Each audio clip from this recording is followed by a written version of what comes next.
Election commission কি তৃণমূল কংগ্রেস না border security force Trinamool কংগ্রেসের অধীনে? কোনটা তৃণমূল কংগ্রেসের অধীনে? আর 4 জঙ্গি ঢুকলো কে? তৃণমূল কংগ্রেস ঢুকিয়েছিল নাকি? বর্ডার সিকিউরিটি ফোর্স কার? ভারতবর্ষে স্বাধীনতার পরে 1947 সালের পরে সব থেকে ব্যর্থ স্বরাষ্ট্রমন্ত্রীর নাম হচ্ছে অমিত শাহ। অমিত শাহর অধীনে একের পর এক জঙ্গি হানা থেকে শুরু করে এই যে অনুপ্রবেশ, তারপর এই যে বাংলায় দাবি করে কয়লা পাচার, গরু পাচার, তো সিআইএসএফ বিএসএফ এর মদত না থাকলে করা যায় না। গরু তো কোনো পিঁপড়ে না যে কাঁটা তারে তল দিয়ে, বা মশা না বা মাছি না যে গলে গেল বা ঢুকে গেল। একটা আস্ত গরু কি করে বর্ডার থেকে এপার থেকে ওপার যাচ্ছে বিএসএফ এর মদত না থাকলে? টাকা টাকার কাছে যায়। বিএসএফ এর কজনকে সিবিআই ইডি ডেকেছে?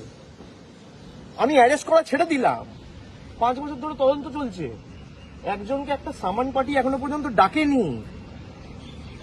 কলিয়ারি গার্ড করে সিআইএসএফ। সিআইএসএফ এর কোনো কমান্ডেন্টকে ডেকেছে? সিআইএসএফ এর ডিজিকে ডেকেছে? বাংলাদেশ থেকে যদি কোনো অনুপ্রবেশকারী ঢোকে, তার সব থেকে বড় দায়িত্ব তো অমিত শাহ নিজের। তার তো ইস্তফা দেওয়া উচিত। আগে ইস্তফা দিক, তারপর প্রশ্ন করুক। ঠিক আছে।